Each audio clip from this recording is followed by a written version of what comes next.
Hi, I'm Richard from Arena Precision. This is a little video about ND filters and what they do for your drone. This isn't about taking photographs, it's more about video. If I'm preaching to the choir, forgive me. You're welcome to fast forward to the bits where we actually show some of the recorded video. For those of you who are not familiar with ND filters, they do give you a bit more control over the finer settings of your video. So how did I get into this? Well, I have a Mavic Mini 2. I previously had a Mini 1 and I had a Hubsan Zeno. And whenever I'm been recording videos at 4K at 30 frames per second, I was disappointed by how jerky the videos came across, especially when you're close to your subject or the subject's fast moving or you're swooping along a grassy field or something. You know, the videos came up quite choppy. I wasn't really happy with that. So I did a bit of research and it turns out it's all to do with the way your eyes perceive motion. They expect there to be some blur in each frame that they view to create motion in your mind. So yeah, when the frames are just too clear and the shutter speeds are too short, then you end up with this choppy sort of video. I mean, a good example, I suppose, is when you're watching a DVD. If you pause the DVD right in the middle of the action, everything's all blurry on the screen, but weirdly, when you're watching the DVD, your eyes don't see that blurriness. They sort of filter that out and turn it into motion, which is what we're trying to do by adding filters to reduce the light entering the camera, which then allows us to slow down the shutter speeds and thereby induce a bit of blur. So does it make a difference? Well, I have seen some videos where people have orbited a steeple from 50 meters away and said, try to filter it, didn't do damn thing. Yeah, it wouldn't in that situation. You really need to be near a fast moving object or close to something and moving quickly past it or something like that for it to really have an effect. As you'll see further on in this video, it absolutely does have an effect. It's quite clearly has quite a large effect in the right circumstances. So some people are sensitive, some people aren't so sensitive. I found that me watching a video, if it's even the slightest bit of choppiness to it, I pick up on it and I can't see the smoothness in it.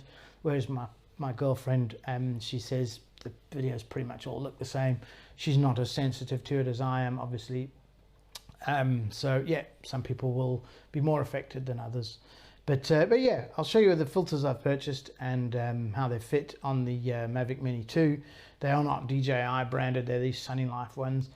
And I'll show you some videos I took where I've tried to take 4 different videos at 4 different shutter speeds so you can really compare them. I did take a video without any filters on, but to be honest, I had to put the shutter speed up to 1/800th of a second, and it was way outside of the sort of parameters I'd like to work in, which was around sort of 1/120th to about 1/30th. So, you know, I found within that range of 1/120th to 1/30th, there's enough difference in the motion blur to be able to understand what these filters are really doing. So yeah, we'll get into that in a minute. I'll just show you how these filters work and what they look like. So these are the filters, Sunny Life they're called.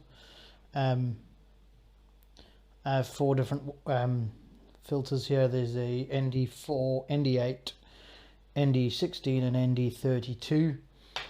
I'm testing these with my DJI Mavic Mini 2. They can be a little tricky to fit, but they do fit quite well.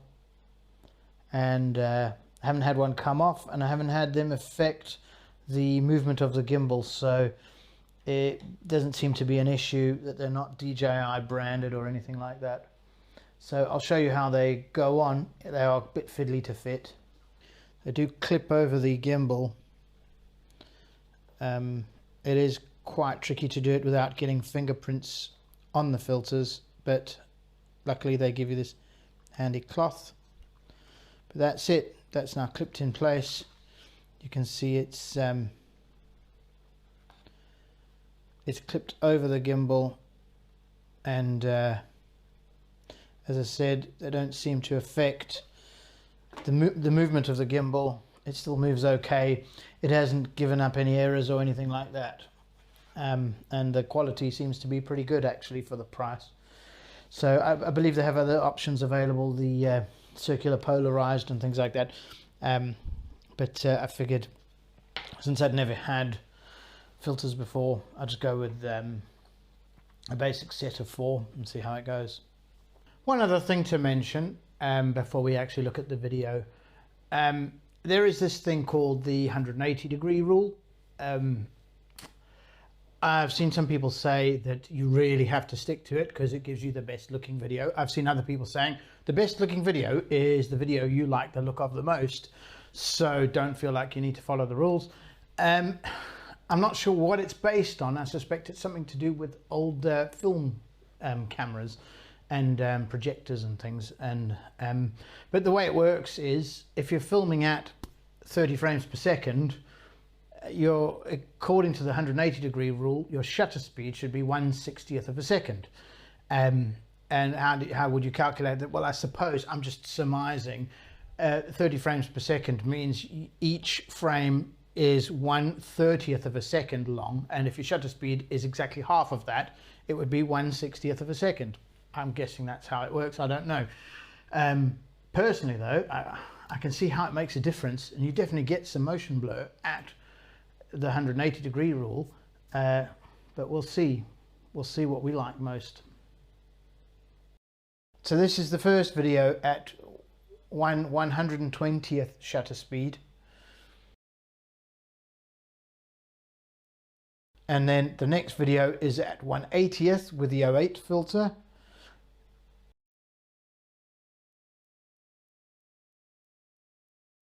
Next 1/60th, which is in theory compliant with the 180-degree rule with the 16 filter, and then finally at 1/30th of a second with the 32 filter. Much more motion blur with these slower shutter speeds. And here we can compare the 4 in real time to some degree. So there's a still from the video where you can clearly compare the amount of motion blur. Because they've been scaled down in that image, I've shown them as full screen images, but clearly you can see the progression from very little motion blur to a lot of motion blur. Now personally, I think the 1/30th of a second shutter speed is my favorite. The motion blur is quite extreme, but it has a real cinematic quality about it that I quite like. When your subject's really close, it's so easy for it to start looking jerky. So yeah, to me, that's all pretty conclusive. You know, yeah, when you're orbiting a steeple 50 meters away and you're going around really slowly, you know, these filters aren't really going to do anything.